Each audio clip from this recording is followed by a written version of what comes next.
Are you eating a carrot? Yeah. Are you excited? Uh-huh. What day is it? Transfer day. Transfer day? Is it transfer day? Transfer day. And what does that mean? It means that sometime soon we might be parents. And how many are we having put in? What's going on with the seat?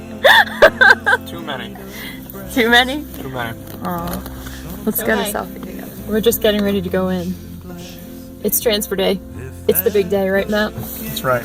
Everybody is so excited for us, but I think we're the most excited. We're the most excited. We are. Let me take my glasses off so I look more human.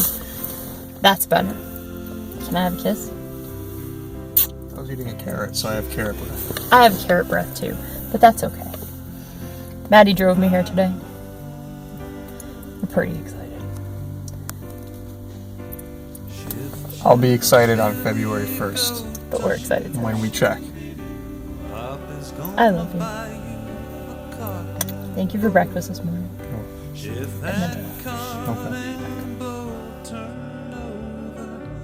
Papa's gonna buy you a dog named Rover. If that dog named Rover don't bark, Papa's gonna buy you a horse and cart. Ooh, shoop, shooby-doo, ah. Shoop, shooby-doo, shooby-doo, ah. And if that horse and cart fall down, you'll still be the sweetest little baby in town.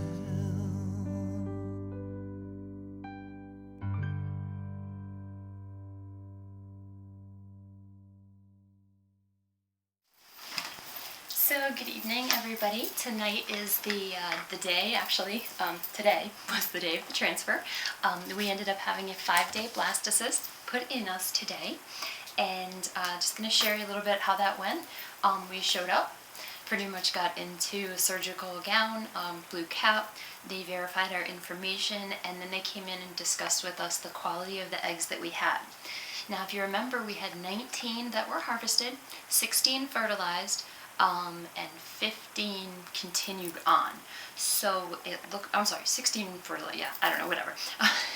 So it looks like the best one was this.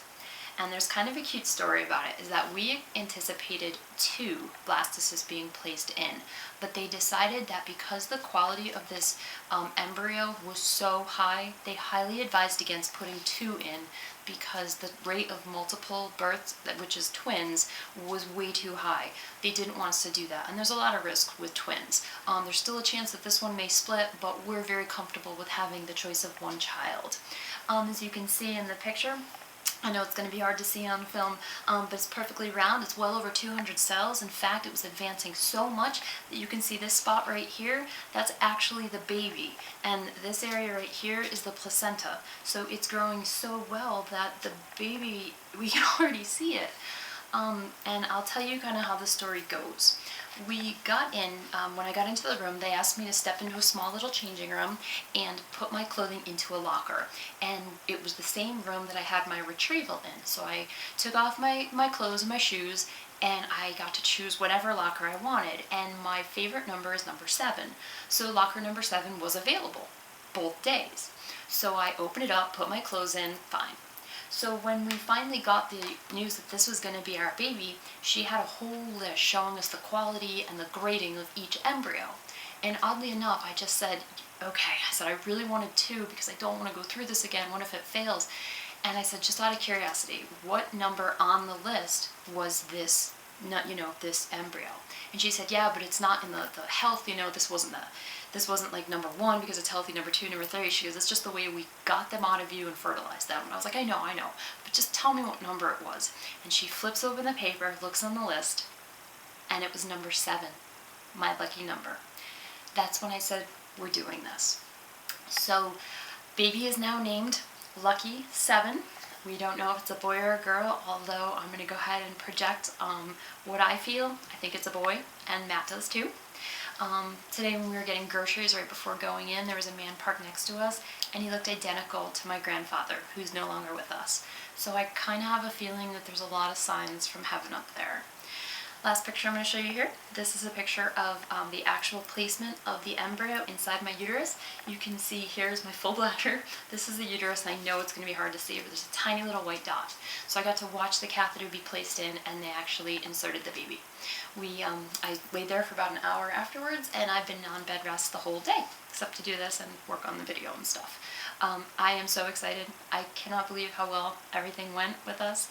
I know that, Matt was there to support me the whole time. You guys were. It's just a waiting game now. We have 9 days before we find out if it took for parents. But this is one beautiful baby, a beautiful cell. How do I feel? Fine. The transfer was painless, and my belly hurts just a little generic cramping, but honestly I think it's just a full bladder. I'm afraid to pee too much because I don't want to pee it out. But they said that you can't pee a baby out. I should know this, anatomy-wise, but still. So that's my update for the night. I'm going to get my progesterone shot in a little bit. They said that the uterus is really nice. The reason that you can't pee the baby out is once they put it in there, the uterus, because of these progesterone, is actually clamped really close together, so it's touching side by side. And with the egg being in there, it's like a sticky peanut butter sandwich. It'll make you want to eat peanut butter. And it's holding the egg in there. So we're hoping that it implants and it burrows in through tonight. I can go back to work tomorrow, which is fantastic, and I hope to have such good news. So thank you for keeping us in your thoughts, and good luck to everybody else out there who had their transfer today. I'll talk to you guys soon. Bye.